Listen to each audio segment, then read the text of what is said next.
Hi, my name is Janelle Hansen. I'm a trust and estates attorney. My firm is the Law Office of Janelle Hansen.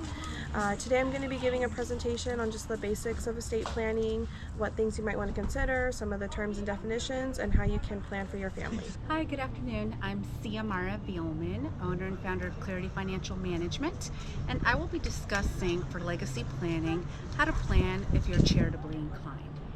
Hi, my name is Rosie Coffrey, and I'm a member of the Epilogue Society. Today I'll be talking about why my family has decided to include the San Jose Library Foundation in our family trust. I just wanted to start and welcome Councilmember David Cohen. He has just stopped by to give a quick, short welcome. Thank you so much for being here. Thank you, and good afternoon, everyone. It's great to have you here at the Berryessa Library, right in the heart of my City Council district. I'm David Cohen. I represent San Jose City Council for District 4, which is Berryessa, North San Jose, and Alviso. And so it's great to have you here, and great to have the library department doing some great programming. I served for 5 or 6 years on the Library Commission years ago, and the libraries are my first home in San Jose. I love being in the San Jose libraries. Berryessa branch is a beautiful one, so we're really glad that we have this program here and that you all came out to learn a little bit more about this topic, and we're excited to see what the program is about. Thank you. Awesome. Thanks. Thank you for being here. So thank you so much for taking the time to drive out here to Berryessa for this awesome topic. We're going to be talking about estate planning, learning a little bit more about that. I just wanted to quickly say thank you to our team. This is hosted today by the Library Foundation. We're the nonprofit arm of the library, so we raise money to support community programs that all of our 25 library branches across San Jose do. So we're here hosting the event, and just want to say a big thank you to Noelle, one of my coworkers who's just organized and put on this event, and really appreciate all of her efforts. Thanks. And then also wanted to say thank you to, we'll have a couple speakers today, Janelle Hansen, who is an estate planning attorney who will be talking to us today, as well as Xiomara Vielman, who's an investment advisor, who will also be talking to us today, and then Rosie Coffrey, who will be coming up at the end. But first, I'd love to welcome Janelle.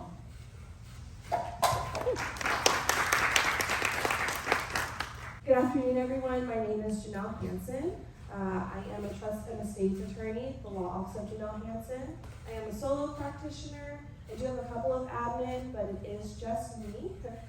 So because of that, I limit my practice to estate planning for estates that are under the estate and gift tax exemption amounts. I do trust administrations, and I will occasionally do a probate administration. In case this is all new to you, you don't quite know what is the estate and gift tax exemption. For federal taxes, if an estate is over $13.61 million for an individual, or for a married couple over $27.22 million, your estate could recognize estate taxes. If your estate is well under that, the planning is more straightforward. If your estate is around that dollar amount or above, there's more complex planning that's involved, and it's time consuming. It's a lot of coordination with people like Xiomara and your CPA, and just because of the timing, I don't handle those matters as much. I do have a background in tax. I have a master's in tax law, so I've worked with those issues before. I've spotted them. I can spot them. I just don't do them as much now in my solo practice. But if you need a referral, I'm more than happy to refer you to some attorneys in the area who I've worked with and know are solid attorneys for that. My presentation today is going to be more on the basics of estate planning.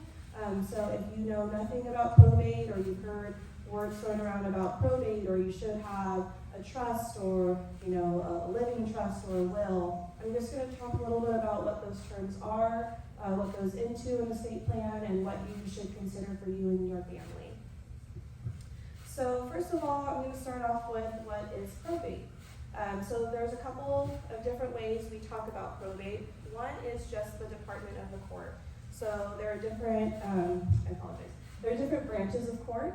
There are civil and criminal, and then under the civil division, you have different departments like family law, small claims, and then you think of like the judges you see on court, and then there's probate. Probate falls under there. Probate also can mean the process where you administer someone's estate, whether they have a will or if they have no planning in place.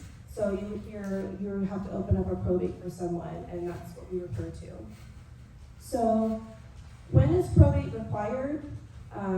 There are a few times when probate, you must go through the probate court or you must open up some kind of probate proceedings.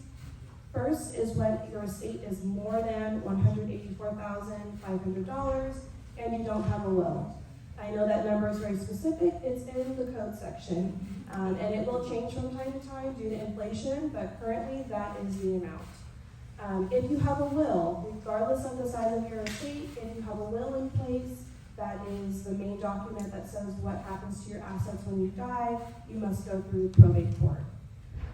Also, if you have a conservatorship need, conservatorships, think of them as guardianships for adults, and actually if you go to other states, they are called guardianships for adults. California just has a different name for it. But that's typically, you think of like someone has Alzheimer's dementia, so they're alive, but don't have the capacity to manage medical decisions, financial decisions. You need to open a conservatorship. That's done in probate. And then guardianships for minor children when it's related to a death. So if parents pass away, you have minor children, the guardianship process must go through the court so they can oversee and make sure the children are going to a safe place.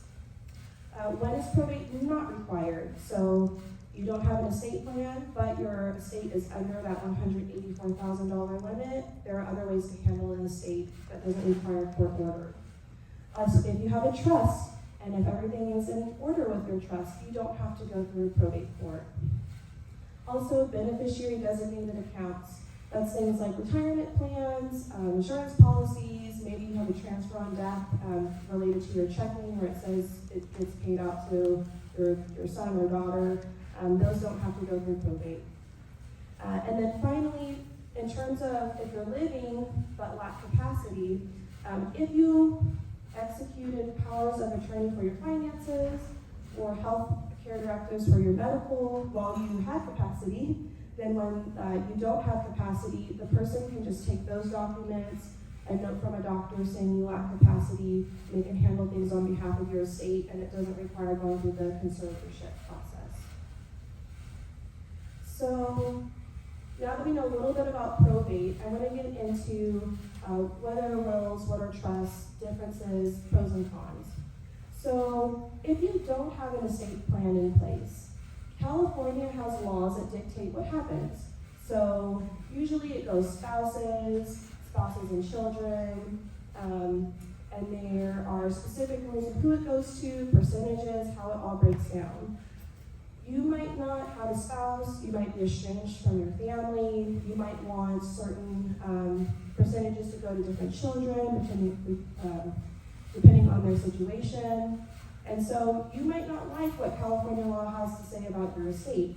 And in that case, you should consider doing an estate plan. You can do that by either having a will or a trust.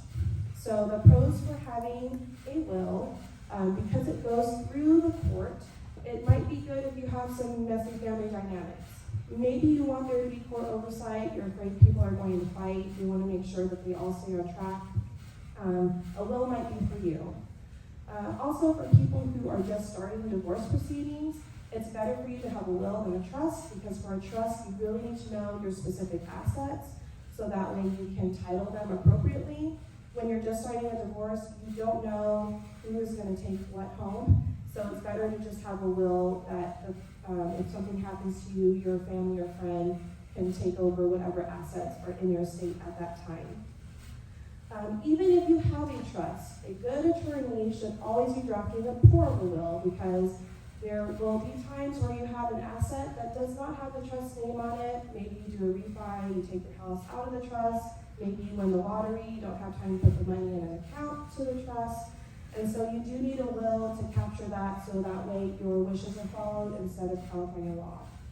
Also, if there are minor children involved, you have to have a will, because again, guardianships must go through the probate court, and so the will is where you dictate who will take care of your children if something happens. Now the cons to using a will, there is a lack of privacy. Once you pass away, that document gets filed with the court. It is part of the public record, meaning anyone can go down to the records department and pull up that information. So if that does not sound like something you want, you might want to lean more toward a trust. Also the timing. In larger counties like Santa Clara County, even if you had a will that said John Smith is supposed to be my executor, the court still has to approve that, and in order to get in front of the judge to have that approved, it takes about 3 months at this point. So if there's a mortgage or someone's trying to get a hold of accounts to make payments, it's going to take about 3 months to get access to that. It may be difficult because there are court hearings involved. If you want to name someone who's out of state or out of area, it might be more inconvenient having a will. Also, it can be more expensive.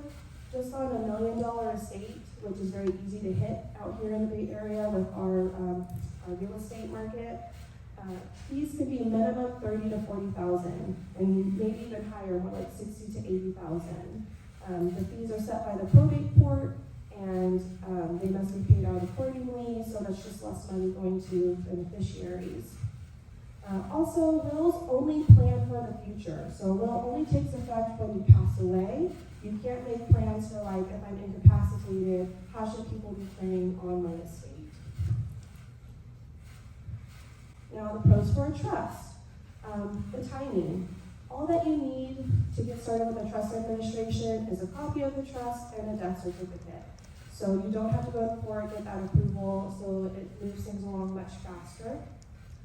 It's usually less expensive as long as everyone's getting along, and if the trustee is pretty savvy with finances, they can take on a lot of the work, and so there are less attorney fees and things involved, so it can be less expensive than a probate. It's more convenient for those out of state. We can do a lot of delegation. There's not hearings they have to attend. You also can set parameters for the present and for the future. So you can say what you want to happen now while you're alive, if you lack capacity, how a business should be run, etc. And then privacy, that's a big thing. Once you create a trust, you do not have to record it or file it anywhere. The only way someone might get a hold or think that you have a trust is if they go look at the county records and look at the deed, it would have the name of the trust, but it would not contain the provisions. So it's much different than a will that's on file with the county court that could be pulled up.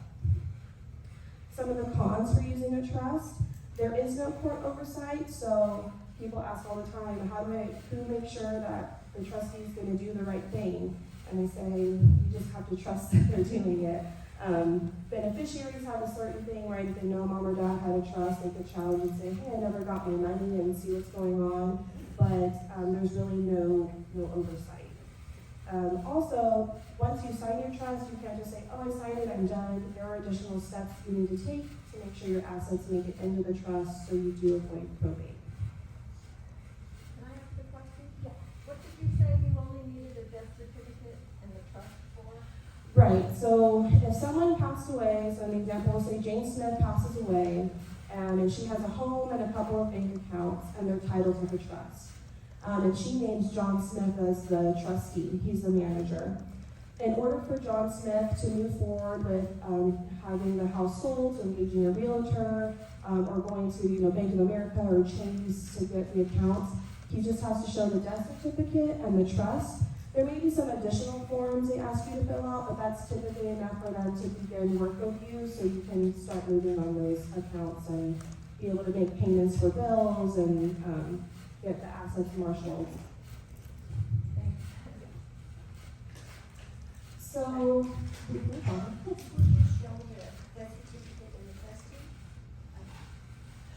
so it would vary. It would be whoever the institution is, because nothing can start. I can't just walk into a bank and say, Jane Smith died, I'm in charge, right?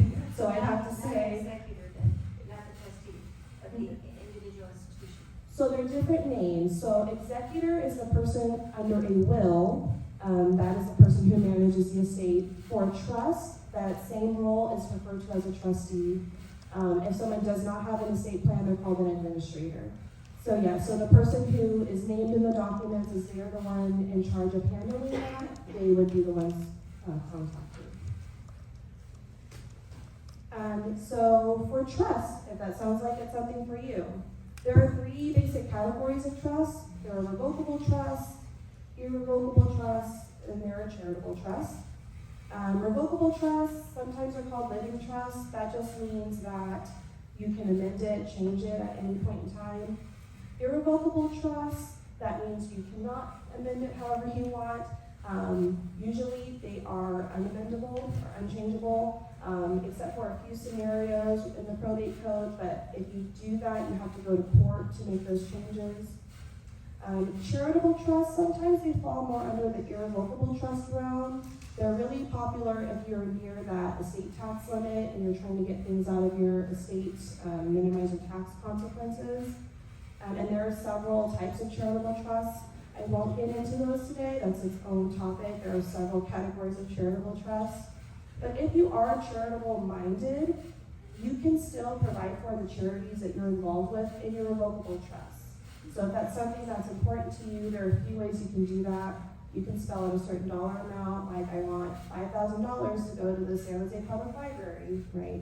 You can have a percentage, like I want 10% to go to the public library, the remaining gets split between my kids. There are also provisions where you say, my main goal is to provide for my family, but if something happens to all the beneficiaries, no one's around, it could then go to the public library.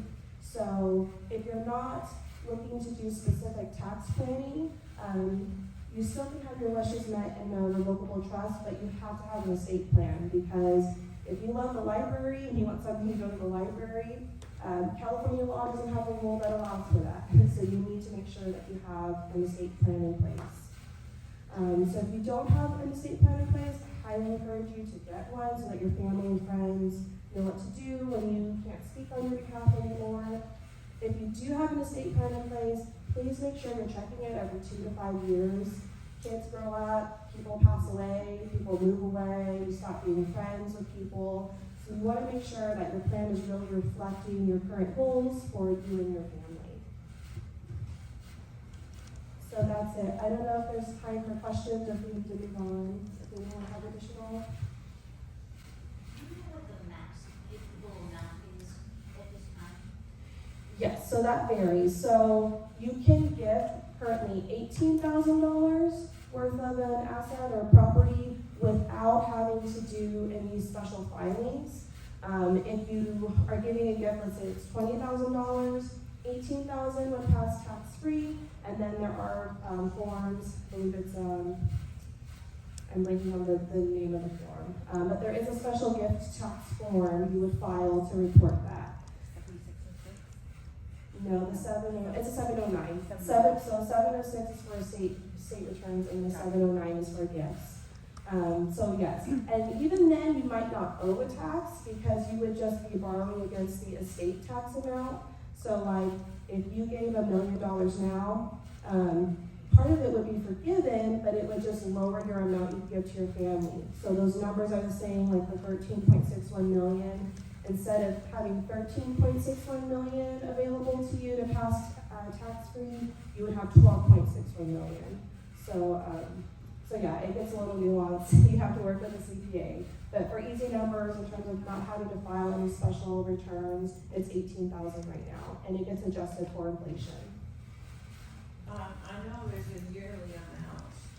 That's the yearly amount. So 18,000. So yeah, and it's 18,000 per person per year. So like a couple can technically give 36,000, right? Or if you're like you and your husband want to give something to a child, right? You could give 72,000 because you could give 36 to daughter, 36 to son-in-law. Are you going to give me your card? Because my question is going to be complicated. No problem, yes. So I will have my card available, and I'm going to be sticking around after, so people can feel free to come up and speak with me. Can you tell us what accounts you can do transfer on death to? I'm pretty sure a house, a car, what else? I'm not sure about vehicles. California did in the past 6 years pass a statute that now allows for deeds for transfer on death deeds. But it's typically for financial accounts. So just about any checking or savings account, you can turn it into a transfer on death. It's not that automatically. You would ask your bank to do that. There are some that are just automatically transferring that, so like brokerage accounts that have stock and things in them, right? They ask you to name beneficiaries. A brokerage account? A brokerage account, yeah, so you should make sure that you have, if you have stock accounts, talk to a financial advisor or wherever you hold that account, make sure your beneficiaries are up to date. And they're nice because you do avoid probate, money goes directly to people, but if you have a more complex planning strategy, like you want $5 to go to this person and $100 to go here, maybe you have 20 beneficiaries, they are not going to deal with that. You're very limited in what you can do for your beneficiary designated accounts, sometimes even limit the beneficiaries. So I definitely encourage, even if you have this type of accounts, to still look into an estate plan.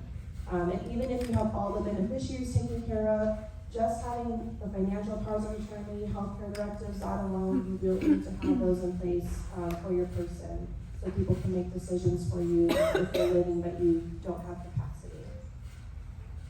For a transfer on death deed for a home, does it get reassessed at the time of death and taxes, are refugee taxes related at that time? So property tax reassessment, that depends. The current laws, they really restricted it a lot when things were passed in 2020. So it just depends on who the beneficiary is and if they plan on using it as their primary residence. Right, they were using it as the primary residence at that time. And so it still depends because it's only certain people, so it's like spouses, children, in some cases grandchildren. So if the people named on that deed don't fall into one of those three categories, it will get reassessed automatically. Yeah, you mentioned some costs to fund the trust. What goes into, determining those costs? Into funding a trust? Yeah. So I don't know if there's much in terms of funding the trust because it's just a matter of you going down to the bank and saying, here's my trust document, and they change the title to reflect it. The costs more come into play just the creation initially of the estate plan, and then down the road when there's the administration, because there are certain forms and notices that go out, you're going to need to speak with an attorney to make sure you're on track, or the trustee will need to speak to the attorney, make sure they're on track. There's also, you always have to file taxes touch everything, so there's CPA fees. So the fees more come into the planning side, depending on how much planning you have to do and how complex it is, and then on the administration side. And then that can also vary because we're always assuming like everyone's going to be on their best behavior, but unfortunately when people pass away, tension is high, and money is involved, people lose their minds a little bit sometimes. So there's always the risk for litigation or people trying to get more out of something than they were supposed to. But just assuming, it's straightforward, everyone's getting along, your costs are much less than going through a probate. So, let's say hypothetically, I have no family. I'm planning on outliving all of my friends. Who can I use to administer my estate when I pass? Is a fiduciary a viable option, or do I have other options? So you're the perfect person who should be getting an estate plan because you would want to make sure that either your friends or one of those people you named are the ones in charge and not some random uncle, aunt, cousin. You can name anyone. You could name a friend, so if they're willing to take that on, you could name a friend. If you don't trust that, you can name fiduciaries, but a lot of them have parameters on if they're willing to be named in the document. They tend to look at the estate because they do charge a fee. And so if a person doesn't have enough assets, they need to consider, okay, what if this person is alive but incapacitated? Now I'm draining their estate with my fees, so they don't like to be named a lot of times. So it just varies. You can also sometimes put provisions of like you name a person to pick a fiduciary or something at that time, so they're not actually serving the role, but they can like pick someone who would be serving. So with your estate plan, that's what's the beauty of it. You can make happen what you want to happen instead of following California rules. I thought the state had a cap on the fees for executors. No. So for executors, there isn't a cap, but there are minimum fees. So there's something called the ordinary fees and there are extraordinary fees. So the statute does say there are certain percentages on the estate. But the attorney charges the fee. Also, if the executor wants to take the fee, they get the same fee. So that's why I was saying, like, if the fee for the attorney was $30,000, executor also will take $30,000. And sometimes it will be more because there are expenses just to gear up, to file for the probate, certain notices go out. Also, if there are more complex issues, like there's litigation that pops up, or you're selling a home, the attorney can charge extra fees, which are called extraordinary, so the fees could be more. So there's not really a cap, but there is a minimum. So I think that's it. If someone has other questions, I'll be hanging around. You can talk to me after.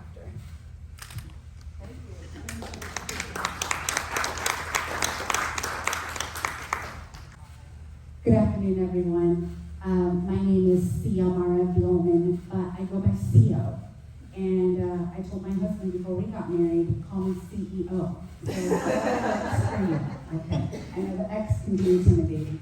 I am an investment advisor. I am independent. What that basically means is I have no ties to any investment company. I have no ties to any insurance company. My tie is to act as a fiduciary to the client and to consult with the client. So I am owner and founder of Clarity Financial Management, and I'm also located by the San Jose Airport. So as my predecessor, Janelle, was just talking to you about estate planning. Estate planning can also be known as a form of legacy planning, okay? And legacy planning means something different to everybody, right? To some people, legacy planning is, well, I've accumulated all of my assets, and I want to make sure that my assets gets transferred over to my loved ones. That is my legacy. I plan on leaving what I've accumulated, what I did not use, and I plan on leaving that to my loved ones. Another way of leaving a legacy could be, well, I have grandchildren, and perhaps I think I want to fund or help them fund their college education. I'd like to start up a college plan. That is a legacy I want to leave for my grandkids. And somebody else in this room might say, well, I plan on utilizing all of the assets that I've accumulated for myself. But I think I want to get a life insurance policy, name my children, grandkids, a charity, whatever the case may be. Give them that lump sum amount of money. That is my legacy. So please understand that legacy planning can mean something differently for each and every single one of you here today. And what I'm going to be talking about more specifically is on charitable planning strategies for those individuals that perhaps are charitably inclined.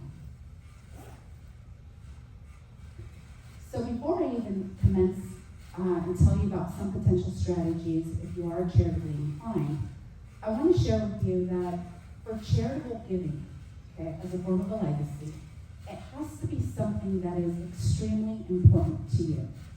You cannot, under any circumstance, feel coerced. No one should force you to leave any of your monies to a charitable cause.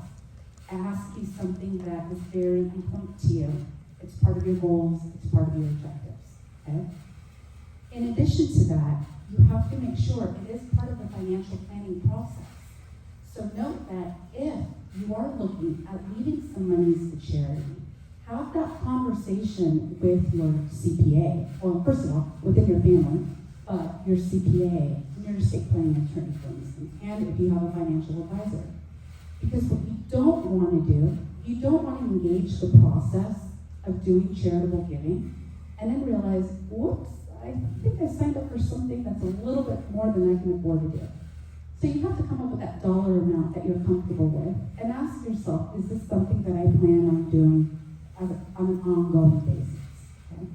Also remember, the key to this, when you are doing charitable giving, it is irrevocable. So once the library receives the money or the American Cancer Society receives some money, we cannot say, whoops, give it back. Okay? Oh, and lastly, as I mentioned here, always speak with your estate planning attorney and CPA. I'm an investment advisor. I am not allowed to answer any tax-related questions. So please, if any of you do have tax-related questions, I would advise you please talk to your tax preparer. All right. So some potential strategies. First and foremost, we all know the most common. I have some money and I just want to leave it to a beneficiary. I'll just make a cash donation right now. In doing so, that is subject to your 60% of your adjusted gross income. So in other words, let's say that you make $200,000 a year and you want to donate money. 200,000 of your adjusted gross income, not your salary, but after you take some tax write-offs. So from there, 60% of that 200,000, in this case that's 120,000, that's the most that you can deduct if you plan on giving that much, okay, at least for that year. There is a carry forward provision. It does allow you to carry forward up to 5 years, okay? But again, talk to your professional. Another simple matter of how you can, in fact, contribute if you are charitably inclined is to simply name the charity as the beneficiary of your assets. Whether your assets is a brokerage account, whether it's a retirement account, a 401k, 403b, 457, 401a, the list goes on and on. You can, in fact, name them as a beneficiary. Life insurance and real estate. It's just really simply filling out a form. But here's something that many people perhaps aren't aware of. I have a required minimum distribution. Xiomara, I am over the age of 70 and a half. I have to start pulling money out of my IRA, and I don't want to. What are my options here? Well, do you need it? No. Are you charitably inclined? Yes. You can transfer up to $100,000 from your IRA to a charity. So let's say that your AGI, your adjusted gross income, is $200,000. And you've done such a fabulous job that you've accumulated over $1 million in IRA money, let's say. So you have your required minimum distribution, and let's say that that's $50,000 that you have to take for the year. You can transfer that $50,000 to a charity, and now your $200,000 adjusted gross income was just reduced by $50,000, making your AGI $150,000. This is the one transfer that you can do to a charity that has not, the rule of a 60% AGI basically does not apply. So again, up to $100,000. But what if, Xiomara, I need this money for myself while I'm alive? Can I still name a beneficiary as a charity? Of course you can. And here's what happens with an IRA. An IRA is taxable. It's great as you accumulate it, right? You save money on taxes along the way. Perhaps we're married, and we transfer that money over to a spouse. But now let's say the spouse, so the survivor, is now passed. And now we have perhaps some children that we want to leave some monies to. An IRA is one of the worst accounts, the traditional IRA, it's taxable. It's the worst account to leave behind to a non-spouse beneficiary. Reason being is that a child in this example has to deplete that account over the course of 10 years. So if you could imagine if you leave, whether it's $100,000, $500,000, or $1 million in taxable retirement money, your child or children has to spend that down over the course of 10 years. Gone are those days where you could stretch that IRA money for their lifespan. Okay. But if you leave it to an IRA, if you leave the IRA to a charity, your heirs are not paying any income taxes. The charity received the IRA, and if you have if you're a high net worth, if you do have a potential estate tax situation, as Janelle mentioned, over 13.6, then it helps reduce your gross size estate. So therefore, you're not subject to estate taxes. Can I just get a show of hands, or if you could nod your head? Have you heard of donor-advised funds? Anybody in this room? Yeah, okay. Donor-advised funds has been quite popular simply because of its ease of to how to set it up, and also because it's quite cost-effective. A donor-advised fund, again, is for someone that is charitably inclined, okay? And let's say that they have highly appreciated assets. So we live in Silicon Valley. We've heard of this company called Apple. Okay. Let's assume that you put $100,000 into Apple stock and it grew to $500,000, let's just say. If you were to cash that out yourself, you're paying a lot in capital gains tax. But if you're charitably inclined, you have the ability to name a donor-advised fund so that your stock can be transferred over to a donor-advised fund. Now, I want you to think of it as a mutual fund, basically, right? A mutual fund where you can use those proceeds to contribute to nonprofit organizations within the United States or even outside of the United States. But in this example, you transferred $500,000 of Apple stock to a donor-advised fund. The fund itself will liquidate the Apple stock, and guess what? You got a tax deduction just upon the transfer, okay? You got a tax deduction, and now you have this fund here that is diversified, it's being invested still, okay? And then you can pick and choose. You know, I think I want to set it up where every 3 months I want to donate $25,000 to the public library. Or once a year I want to donate $10,000 to, the Second Harvest Food Bank. Okay? So whatever the case may be, you can in fact pick the organizations that you want this fund to continuously make donations on your behalf. Again, this is another way of leaving a legacy. Please remember that it is irrevocable, like I said, right? Can I ask a question? Yes. So on this, so let's say you wanted to leave an irrevocable fund to charity, but does the charity need to be in the United States or can it be in a foreign country? It could be in foreign countries. Depends on the donor-advised fund. So a donor-advised fund, for instance, there's some stipulations depending on the company that you utilize.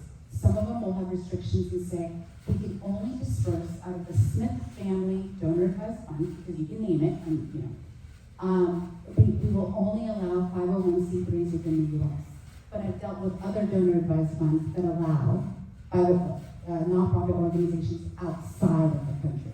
So not all donor-advised funds are set equal. Okay. How do you find out which ones you can use for out of country? Sure. So it's a matter of researching or calling.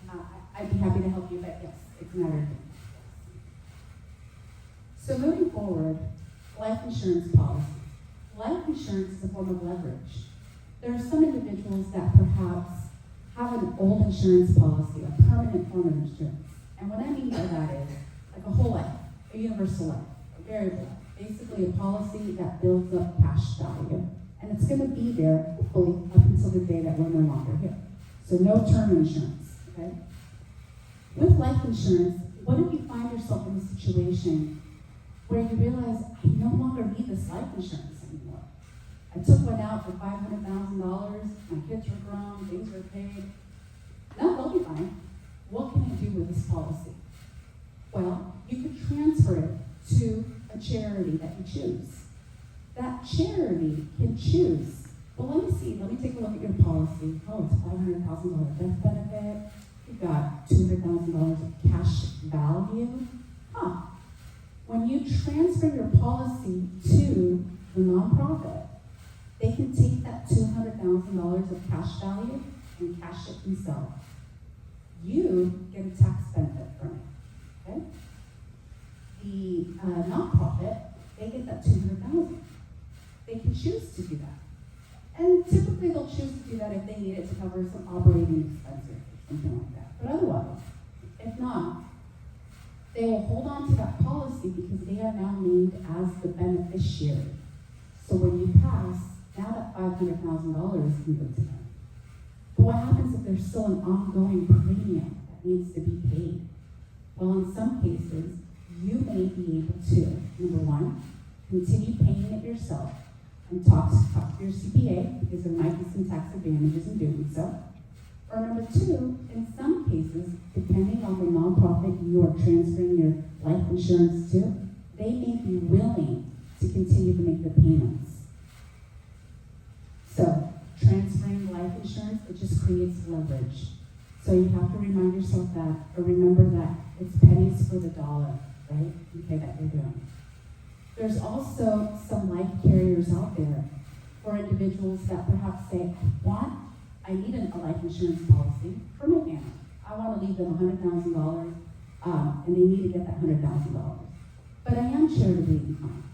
Well, there are some carriers out there that have what's called a charity rider, where you could potentially increase your death benefit from $100,000 to $110,000, and for pennies to the dollar, that $10,000, I realize it's minimal, but for pennies to the dollar, that $10,000 can go to the beneficiary, to the charity of your choice, while the $100,000 can still go to your loved ones. That's available. The benefit again of having life insurance and transferring it over to a charity is that it does help reduce your overall taxable estate. Again, that is if you do have a potential estate tax problem. Lastly, there's charitable trusts. As Janelle had mentioned briefly, there's so many ways of doing this, so I'm just going to briefly touch the surface here. With charitable trusts, it follows that concept. You scratch my back, I'll scratch yours. So what does that mean? Well, maybe I want to transfer. I'm going to use the same example, by the way, of the Apple stock. I'm going to transfer over the Apple stock to the library. The library then is going to calculate some income that they can give me. So this is a win-win. I'm transferring something that I'm going to have to pay taxes on, but I'm not going to pay taxes on it. I'll get a tax deduction. I transfer that to the charity of my choice. And then the charity is going to give me income. And maybe that income, per IRS regulations, let's just say it's 5% of what you transferred over. So in this example, $25,000 that you can get as income for a few years, up to 20 years, I believe it is. But the point is that when you transfer that over and you're not paying any taxes, you realize that the charity is going to be the ultimate beneficiary. You're also getting income from this. And it also helps reduce, once again, your overall tax, your gross estate, if you are a high net worth individual. Okay. So, very basic. Can't get into more detail because, as Janelle said, there's a lot to talk about this. But I just wanted to scratch the surface as to what are some options that you can do that's still a form of legacy planning, especially if you are charitably inclined. Thank you.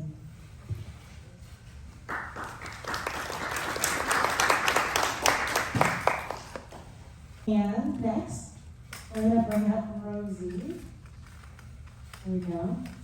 She's a member of our Epilogue Society. Thank you so much. It is my absolute pleasure to be here. And I think we have one more slide right there. There we go. I'll start out by saying that my plan was to come up here and speak from the heart because this is very much, it's very important to me. This topic's very important to me, donating specifically the library.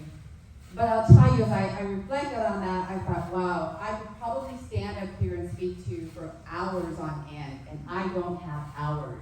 So my apologies, I've actually written down so I get right to the point and share with you some very important details.